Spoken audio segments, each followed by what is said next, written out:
edition of Niger Delta Games. And coming in from tennis, Novak Djokovic begins quest for standalone record at the Australian Open. Coming in from football, UEFA Champions League makes a return with exciting fixtures tonight. These and many more will be yours after the short time out. Stay with us.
You're welcome back. It's the Sports Talk on Atlantic Television Network, and of course, we're very ready this morning to take you 360 around the beautiful water sports. I'm not alone in the studio. I have with me Emmanuel Mike. Mike, good morning to you, and welcome to the show. Thanks for having me this exciting morning. Glad to be here indeed, and I'm just happy, smiling this morning because. The in-house conversation about the towel. I hope the Moroccans will not,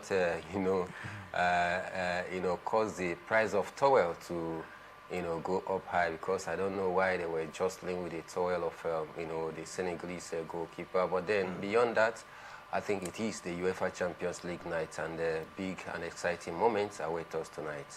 Reaction, of course, continue to trail the outcome of the African Cup of Nations, and we'll continue to talk about it because it's our own. We'll try most can to put things right down here in Africa. But before we go into the African Cup of Nations, let's bring you some exciting news coming from the Niger Delta Games, as anticipation continues to build ahead of Africa's biggest regional sports fiesta, the Niger Delta Games Edo 2026. Executive Chairman of the Edo State Sports Commission, Honorable Amadi Desmond, has expressed strong confidence in Edo State preparedness to host the prestigious event, assuring that all arrangements are in place to welcome athletes and stakeholders from across the Niger Delta region. Recall that Edo State finished third in the first edition of the Niger Delta Games held in a year with 23 gold, 63 silver, and 31 bronze medals, totaling 89 medals. However, the Miss Eno Bulile has promised a more better outing for the state as preparation gears up for the second edition. Mike, we saw the first edition in the year and we saw how organized it was. What do you make of Edo State hosting this one? You think is going to surpass what we saw in the year? Yeah, I think from preparations on ground and of course listening to the Edo State Sports, Commissioner talking about Honorable Nabulele in some of those press meeting and briefing, he has also emphasized the need for them to, be ready for what promises to be yet another exciting edition. I just believe that, this second edition is going to pass, what we saw there in Uyo, Akwa Ibom State, when the first edition came calling. And I believe we can go step forward. And for Edo State, they are always up there, among the rest in trying to compete favorably well in terms of hosting some major competition. And in terms of also vying for the trophy. So their last outing in the first edition, it wasn't that too bad. They finished third. Racking up, some notable medals in. Also, I believe they will want to improve on that. Preparation continues across different Niger Delta states. The other day we talked about Cross River, who had also started their own arrangement on ground by going from senatorial district to the other to discover new talent. We also talked about Bayelsa in their quest as well, their readiness. Those states not also left us. So with all this, I think we are going to have a better and more perfect Niger Delta Sport Festival come in the second edition. All right, let's see how this one, of course, will go down. Edo State preparing NS for the competition. Away from that, the Athletic Integrity Unit has released its registered testing pool for the first quarter of 2026, and it is a mixed bag for Nigerian athletes. World medalists Esebrume, Samuel Okazi, and Chukwu Bukainokichi are out, while Toby Amusan, Ezekiel Nathaniel, and 3 others remain on the list. Esebrume, a multiple world medalist, has seen a decline in our performance, currently ranking 207 globally and 37 in our events. Her exclusion from the ROTP is seen as a reflection of recent form. On the other hand, Toby Amusan, the world record holder and reigning world silver medalist, remains on the list, solidifying her position as Nigeria's top athletes. The retained athletes, including Ezekiel Nathaniel, Kayinsola Ajayi, and Tima Godbless, will be subject to regular testing and must provide daily whereabouts information to the Athletic Integrity Unit. Mike, what do you make of this one? Esebrume couldn't make the cuts. I think it's very simple. It's because of the drop in standard of his game last year. He didn't have the best of the season, and that is why some of these few names has been dropped from this list. And the reason is very simple. The Athletic Integrity Unit, they pay special attention to those athletes in grade A. All right. If you are doing pretty well, then the watchful eyes of the Athletic Integrity Unit must focus on you.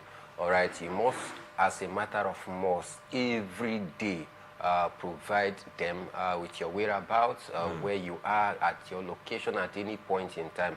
And this is to tell you how very, very important and how professional it takes for you to become a global athlete. Because if you are up there, then every day by day, as you wake up in the morning, you must as well update the Athletic Integrity Unit, your whereabouts. This is where I am going, and this is where I'll be at a certain point in time, because they might just come incognito to take a test from you. They will not inform you, because if they do inform you, then maybe if you have taken something, you might have taken something that is not good to your system, and maybe you can just get away and flush it before they come calling, and that is why it is always very prompt. They don't get to inform you, and that is why you must, as a matter of must, provide your whereabouts, the timing where you are at a particular point in time. And if you fail to do so in every day, then you are in trouble, because it will seem that you had taken something,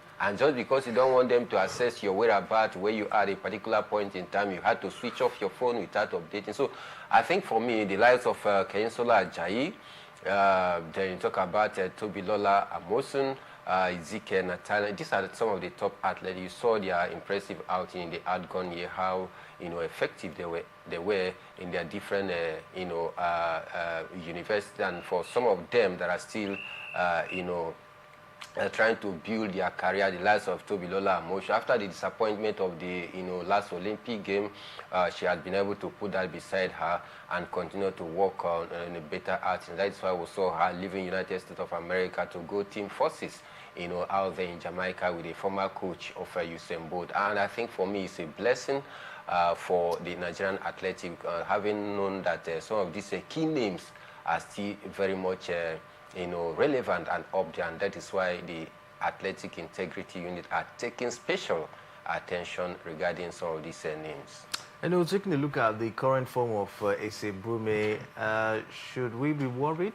Because you talk about Ese Brume, she's been very prolific, especially in long jump, for, Nigeria. When it comes to long jump, she always, come top, for Team Nigeria. But at this point in time, she has not, of course, been that, formidable, in terms of form. Should we be worried in terms of, who could possibly, maybe fill up a space, or possibly someone that can take up the challenge, looking at the current form of Ese Brume? I think for me, basically, you don't just, begin to look for a new replacement. If you are talking about replacement, maybe probably to, discover more talent that is going to supplement her, effort. We know what she has been able to bring to the table. Last season, not a good one for her, but then I just believe that this season could be a different season altogether. Sometimes you might just drop in your form due to one or two challenges. Basically, as an individual, we pass through different trials and temptation, challenges here and there, but as a professional, you don't just come to the media to tell the whole world, oh, this is what I'm passing through, and this is the reason why it looks as though my form has dropped or that. But then sometimes you are able to go through those challenges and still remain resilient to do what you know how to do best. People classify you as a global talent and a world beater, not knowing the challenges that you are passing through behind the scenes. So I think that this year might just be another year for Ese Brume to take a full advantage. It is not that bad. The fact that it wasn't an impressive season last year doesn't mean that that is going to happen again this year. So I just think that we just have to wait a bit and see what happens with Ese Brume this season. All right, let's see how it goes. We'll wish Ese Brume the best of luck out this season. Let's stay away from that, as Nigeria's profile in global sports governance has received a major boost following the election of Olumide Oyedeji as Secretary General of the World Olympians Association. The National Sports Commission yesterday congratulated the former Nigerian international basketball star, describing his emergence as a proud moment for the country and a landmark achievement for Africa. Oyedeji becomes the first African to hold the influential position in the history of the World Olympians Association. The election took place at the WOA annual general meeting on Sunday, where Oyedeji defeated two other candidates in a keenly contested race. Impressive one down there, but let's move on now as we bring you the latest coming from basketball this morning. Now, barely days after widely praised peace meeting between the National Sports Commission, the Nigerian Basketball Federation, board and key stakeholders, the process is already stalling, blocked by the very leadership expected to drive it. At December 9th meeting in Abuja, convened under the watchful eyes of the National Sport Commission Director Honorable Lapade, all parties reached a unanimous solution. Beg your pardon? Unanimous resolution. The MBBF President, Engineer Ahmadu Musa Kida, represented at the meeting by Vice President Babs Ogunade, who was to immediately convene a board meeting. It was hailed as the right step in the right direction, a rare moment of consensus in the Federation plug by division. Mike, what do you make of it? Peace at last in the Nigerian Basketball Federation?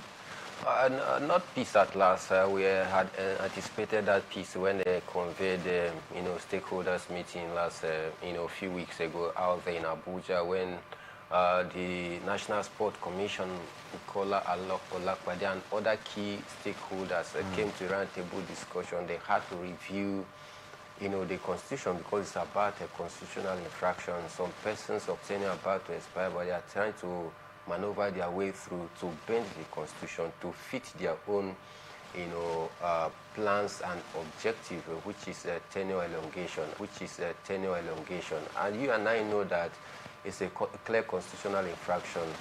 But then, after that meeting was convened, it looked as though there seems to be a headway forward. There was joy all around the system, not until now, where it looked as though the key stakeholders that were supposed to, drive or be at the frontier of this, peace restoration within the Basketball Federation, they are acting more like as if they are not serious about the peace resolution reached last time, because how can you agree that indeed, okay, we want to move forward, this is what we ought to do, and you go back to your shell, you never said any word, you never made any action to ensure that those things that were outlined out was properly followed. It means that you are not ready for peace to return, and this is why it's looking like, the peace agreement is gradually hitting the brick walls, because if the key stakeholders are beginning to act in a way and manner that suggests that they are not ready to back down and allow peace to reign, how do you expect peace to come back? And I think for me it's quite disappointing.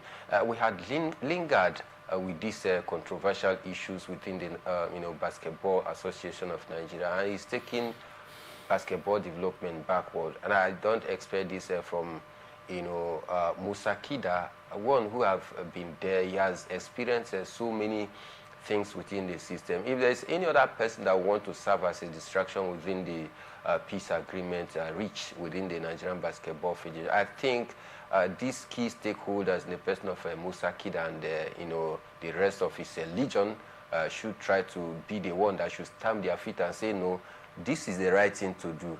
This is the right thing to do. If you are not following this right thing, then you are an enemy of Nigerian basketball development. But these are the key people that were supposed to chart a course, a way forward. They are the one, serving as a stumbling block. So, and I think for me, the problem will linger, because if the National Sport Commission had called a stakeholders meeting, agreement was reached, and the key members are not respecting this agreement, it means that they don't want lasting peace within the Basketball Federation, and the development of the game will be stalled. We'll wait and see what comes up. All we've been praying for is peace in the Nigerian Basketball Federation, because that, of course, will enable basketball growth down here in the country. Let's keep our fingers crossed and see what they bring to the table. Once again, all we pray for Federation. But let's talk tennis this morning. And of course, the Australian Open is on. And Novak Djokovic began his hunt for a record 25th Grand Slam title with a 6-3, 6-2, 6-2 win over unseeded Spaniard Pedro Martinez in the Australian Open first round yesterday. The Serb is in pre-tournament concerned about his fitness with his sparkling display. Doubt had been raised about Djokovic's preparedness for the major. He has won a record 10 times after the 38-year-old skipped the Adelaide Tune up events and cut short practice on Sunday, but he had no trouble sealing his 100th match win at the Melbourne Park. The flawless performance means Djokovic has reached a century of match wins in three of the four Grand Slams, with 95 at the US Open. Mike, Djokovic looked as if, before the tournament, looks as if he was not fit, but had a very impressive, had a flawless performance against Martinez. Yeah, you could understand the reason. Is very simple. It's one of the title favorites alongside Yannick Sinner and Carlos Alcaraz. So, despite the shaky start to the Australian Open, some thought maybe it's going to trouble him in the first game. But coming up against a lowly ranked player, he had garnered the experience over the years. He has been there. It's a familiar terrain. So I think it was no brainer that he was going to scale through with ease. And this is what experience comes with, at a time where there is so many doubts that maybe, just maybe, you are not ready. He just goes out there once more to tell them that you are still Do you think it could be mind games? Because we've always seen Djokovic with these antics. He comes into tournaments and, oh, my shoulder, my knee. And before you know, he's in the final. Well, I would not call that antics. I think he has grown beyond playing such antics and gimmicks. For me, it's about the reality. And I think for Novak Djokovic, I just like the calmness. He doesn't talk that much, all right, but he does the business on the court out there. Gradually, you just see him, boom, to the final, and you are surprised. So for me, I don't think it's about antics. It's about him using what he has to achieve what he wants. If keeping silence, we call it antics or gimmicks, is working for him, why not? Do what works for you, so long as it's still within the framework of the game. You are not outside of it. So for me, call it antics or whatever, but then one thing is certain, that Novak Djokovic is an experienced player, one who has seen it all and is pursuing a stand-alone record. In his first game, it was a flawless win for him. And it is no brainer, like I said earlier, because he came up against a lowly ranked player who at least need more time for him to get to the level of the experience that Novak Djokovic rather have garnered over the years. All right, let's say it goes for the man Djokovic. We wish him the very best. Can he get that stand-alone Grand Slam, making it, of course, 25th Grand Slam for himself, surpassing that record of Margaret Court. So keep our fingers crossed and see what comes up in this Australian Open. Still talking about the Australian Open, Dutchman Botic van den Zandschulp got off a thrilling start at the Australian Open after defeating American Brandon Nakashima in a thrilling four-set battle, 6-3, 3-6, 7-6, 7-6 down there. Van den Zandschulp ranks 75th in the ATP rankings. Was drawn with 30th ranked Nakashima in Melbourne as the Dutchman sought to clinch his force. His very first round win at the Australian Open since 2023. Underdog Van den Zandschulp got off to the better start after Nakashima dropped his first service game, not a single break, but would come around again onto the ninth and final game when Zandschulp profited optimally from the second break points to clinch the first sets down there 6-3. And still bringing you the latest from the Australian Open. Iga Swiatek launched her bid for a first Australian Open title win, and with an unconvincing 7-6, 6-3 win over Chinese qualifier Yang Yu under the lights at the World Lava Arena yesterday. Shaky starts for Iga Swiatek, Mike. Yeah, shaky start for Iga Swiatek, but then no trouble at all as she was able to pull through. Sometimes you can face some of these obstacles as a big name player. The lowly ranked player coming up against you, they prepare extra because they know that anything can go, and in fact they don't have any chance against you, but then they just want to prove a doubter strong about your capability, what you bring to the table. And that is why sometimes you see upset happened in the big stage, especially to some of those big names. It would have been a very, very big upset if Iga Swiatek had lost that game yesterday, but then it proved once more that indeed the big names still retain their place of authority in the Australian Open, as we have not really seen any big name casualty yet, both in the ATP and in the WT, and I'm very, very excited because when you see most of these big names not being knocked out in the first or second round of the competition, it definitely means that the big names must certainly meet themselves at a crucial moment where when the Australian Open, is very, very thick. But when you see some of the big names being knocked out earlier, then it goes a whole long way to point to you that probably in the final, we might not see two big names meeting each other. So I'm very excited. Excited, why? Because the big names are still very much in place. It promises that indeed we are going to, see some mouth-watering clashing, in a few days. Let's see how this one, of course, will go down. But Amanda Nisimova began her quest for a third consecutive Grand Slam final with a ruthless straight set to win at the Australian Open yesterday. The fourth seed from the United States overpowered Simona Waters of Switzerland 6-3, 6-2 in an hour on Margaret Court's Arena. At this point, we'll take a break. When we'll return, we'll bring you the latest revolving around the beautiful world of football. Stay with us. We'll be right back.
Yeah, welcome back. Steve Sports Talk on Atlantic Television Network, and We're bringing you the latest revolving around the beautiful world of sports this morning. Time to talk football on the show, and we'll start with the Super Eagles of Nigeria's Super Eagles head coach, Eric Chell, will soon meet with officials of the Nigerian Football Federation, NFF, to discuss his future. Chell reportedly has several offers to consider after guiding the Super Eagles to a respectable third position at the just concluded 2025 African Cup of Nations. The 48-year-old is already back in France to reunite with his family, according to reports. The Malian will meet with the NFF after taking a break. It was learned that Chell has been approached by a couple of African countries who have presented him a better proposal. He is on $50,000 monthly with the NFF and has 1 year left on his contract. Mike, what do you make of the situation of things between Eric Chell and the Nigerian Football Federation? It's time for we to look forward. It's time for the NFF, to put things straight at this point in time. Are you working with the man? Do you want to let him go? Will you offer him a new contract at this point in time? What do you think, should be in this discussion between Eric Chell and the Nigerian Football Federation? New contract, you think, will be a good idea at this point? I think for me, many Nigerians who want to toe that line of a contract renewal for, the Franco-Malian. I mean, take a look at where he had, brought Nigerian football, or talking about the senior national team, where we were in terms of, achieving results, all right? Where we were in terms of the style of play, all right? Where we were in terms of the rankings presently. You compare that vis-a-vis with where Eric Chell has taken us to presently. So I think for me, that discussion of whether new contract to him or not, it should be outside of the equation. What I expected was, okay, the African Cup of Nations Cup, it has gone, and it has, it has come and it has gone. What is the next? After total appraisal from the NFF regarding the performance of the Super Eagles, put a call through to the head coach. Let's sit on a roundtable discussion. We want to extend your contract to 5 years or probably 4 years. We are satisfied with the job done so far. We want you to continue with this same manner. It is very simple as that. You renegotiate price, because I tell you, the coach is currently being poached by different nations. Taking a look at what he has done at the African Cup, we hear that the likes of Egypt, even his hometown, talking about Mali, they are also asking Nigerians to take off their hand from their man, let him come home. But then the man is on that contract, all right? So for me, I expect that in a few days' time, the next news is that Eric Chell has been offered a new contract by the NFL, because anything short of that, I tell you, it might just, means that we are taking, the level of sports or football development rather from what we've seen from the national team backward. Because not that, the last coach that took us to the final didn't do well, Joseph Pizarro, but the outcry was much, all right, that we play too much of defensive style of football, which does not suit with the players. It makes the players set to struggle, all right? Even the Benin Republic coach that was there, though we don't struggle to qualify for major competition, call it the African Cup of Nations or the World Cup, but the issue still remains that whenever we come up against a much stronger opponent, we tend to take our foot backward and we begin to play defensive. But we've seen the style of play with Eric Chell. Many Nigerians are very, very satisfied, despite the fact that we failed to reach the final. But then, you can agree with me that many Nigerians are even more happier compared to when we got to the final last time at Anfield, because of the kind of, dirty football that we played. So for me, I think I'm expecting the NFF, although I listened to Amaju Melvin Pinnick, no longer, NFF president, but then he still has a majority say. All right, I listened to him a few hours ago before we came on air. Listened to Ibrahim Gusso as well and other key stakeholders as well. They are willing to, of course, negotiate with Eric Chell to extend his contract. Good news indeed, and I believe Nigerians will be happy with that.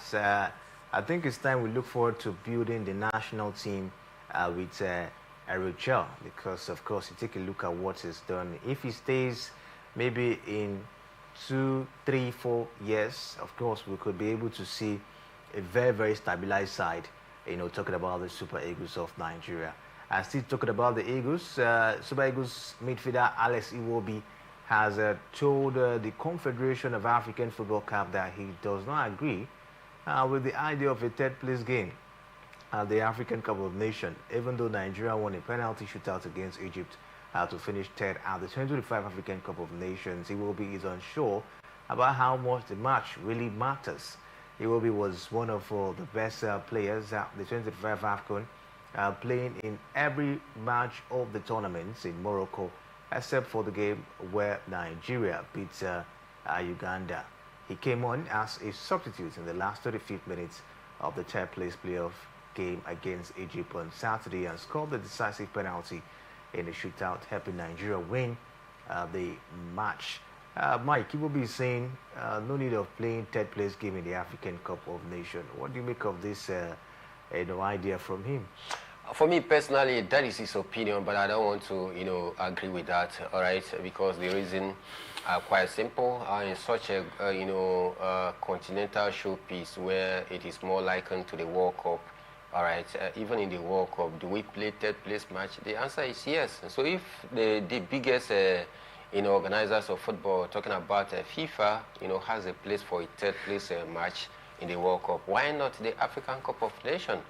Then don't also forget that if you get to play the third place match, you end way bigger compared to those who did not finish within first, second, or third. For example, the Super Eagles, just for the fact that they played the third place match and won it, they received a sum of 3.80 something billion, and it is about 1.80 something billion difference between the team that finished third and the ones who could not get to the third place position. So you see the financial gain that was accrued just because you finished in third position.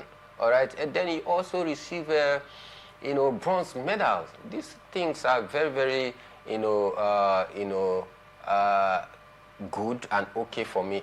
Then again, if you go through the history of the African Cup of Nations, the Super Eagles have been the most country that have played the third place match more than any other country. 9 times, and out of 9 they've won it all. So it is also a record. So if FIFA plays a third place match in the world, why will he suggest that that CAF should not be playing the third place match?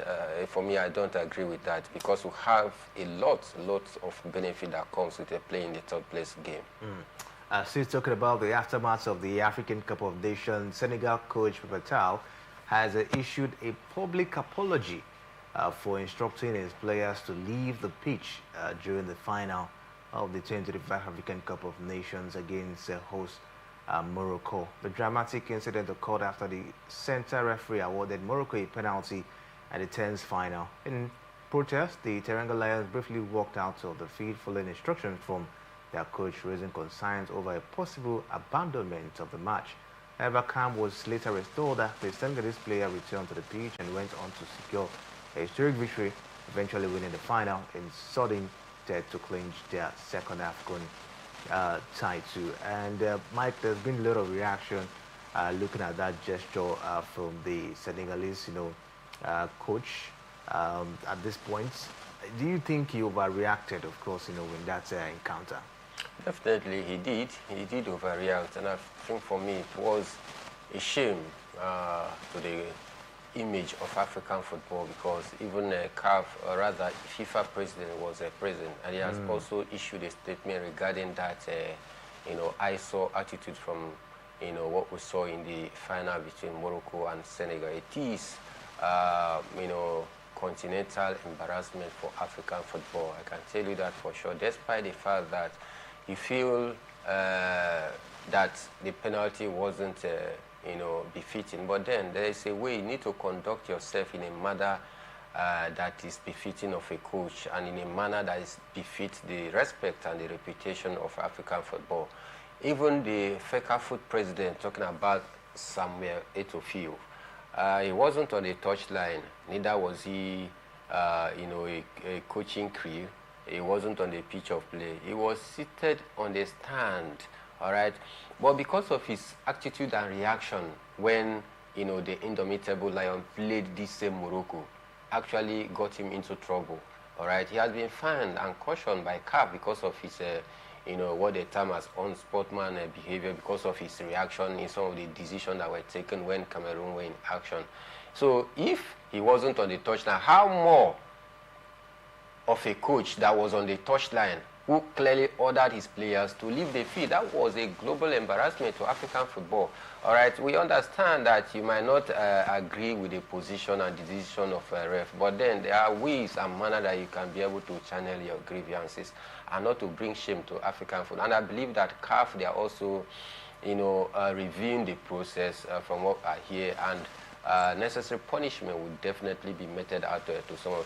There is a CAF regulation. It stipulates that a coach who ordered his players to leave the pitch in the course of a game, all right, you face two things. It's either you are banned from the touchline or you are fined. And these things, I'm sure that CAF in the next few days we are going to see that. Coming out to apologize, fine one, he has apologized, but then I think that apology doesn't take away that bad spot that he has painted for African football. Some are of the opinion that, that gesture from Senegal was really needed because of how Morocco, they've been in control and dominated this African Cup of Nations. That somehow Senegal needed to react that way to see how to, of course, try to see how they can bring balance, into it. But I think so many still possess that it was overreaction. They wouldn't have probably, leave the pitch at that moment. First off, was it right? No. Secondly, if you were in that position, would you have acted the same? Maybe yes, maybe no, because at that point, tension was high, temper fled. Of course, if you don't check your temper, if you are too temperamental, you get to spoil a whole lot of things. All right. So for me, whichever way that you want to paint it, that you needed such reaction for CAF to caution the North Africans, because these things, Kingsley, it happens basically within the North African countries. Whether in club football, they always carry out the same antics. Whether in CAF organized competition, the same antics, especially from the North Africans. It's becoming too much, and I guess CAF should also wait in to see how to be able to caution. But the major problem is that, you find that the executive member of CAF, they are also being surrounded.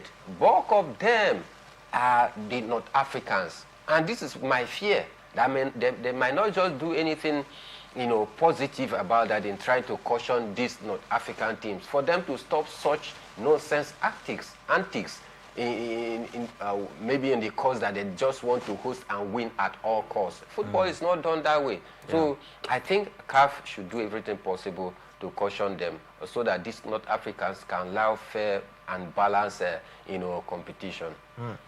All right, we'll keep our fingers crossed, but we'll await possible, sanctions from CAF, especially on the Senegalese coach talking about Papatao this time around. Morocco as well, won't they also face, punishments? We saw some of their ball boys dragging towels, from, I think, the second goalkeeper, of Senegal down there. They were so intentional in picking towels around the pitch. I don't know, and some of the gesture was saw from them. Don't you think maybe there might also be some punishments melted on them as well? Definitely there will be, because it's about both teams. It's not just one team. All right, while we are talking about the action of Papatao, I think we also need to talk about the actions and inactions of the Moroccans. But time might not just permit us to, of course, go dive deep into some of those things. But then, I think for the Moroccan players and their fans as well, they need to be seriously, fined and, of course, cautioned because of their attitude and character. Their players were that, arrogant on the pitch of play, trying to even control what happens on the pitch and even outside the pitch of play. You see some of the players leaving the pitch, rushing down to outside of the pitch just to go and drag towel. What for? So I think with such gesture and manner, it is very, very unacceptable, very appalling, and I think proper punishment should be meted to both sides. Maybe we'll critically look at this towel issue, maybe a subsequent edition of the show. What is so special about this towel, all right? We'll take a look at that and see maybe there is anything special about towel that Morocco were busy, looking for towels around the pitch, in the African Cup of Nations. We'll take a look at that on the show. Maybe we'll make a return, in the evening by 6 p.m. But tonight, the UEFA Champions League makes a return as we see Karatamasi against Club Brugge tonight, and we'll see Bodo Glimt against Manchester City. FC Copenhagen will lock on against Napoli as Olympiacos also be national against Bayer Leverkusen. Real Madrid against Monaco, Sporting Lisbon against Paris Saint-Germain. There's going to be Tottenham Hotspur against Borussia Dortmund as Villarreal will welcome Ajax as well. Those are the fixtures we'll be expecting in the UEFA Champions League. We'll make a return by 6 p.m. of course to bring you preview of some of the games we'll be expecting tonight. But before we leave, we can tell you that Marc Guéhi has completed a high-profile move to Manchester City, joining from Crystal Palace on a long-term contract that runs until June 2031. The England international brings an end to his 4-year spell at Selhurst Park, where he established himself as one of the Premier League's most consistent centre-backs and a key figure in Palace defence. City moved decisively to secure his signature, with Guéhi seen as a strategic addition to Pep Guardiola's squad, both for the present and the long term. Pep, of course, still beefing his squad and looking forward to see if there could be any way for him to lift the title once again. I think he need that. He need that. Manchester City currently on a rebuilding note after last season, near disastrous performance, but then they still find a way to finish within the top 4. This time around, more like a building for the present and for the future, and that is the reason for the addition of the English defender, talking about Marc Guéhi. Good signing for Manchester City. A very impressive signing down there for Manchester City. And at this point, we'll call it a wrap. Special thanks to Mike for doing justice on the show.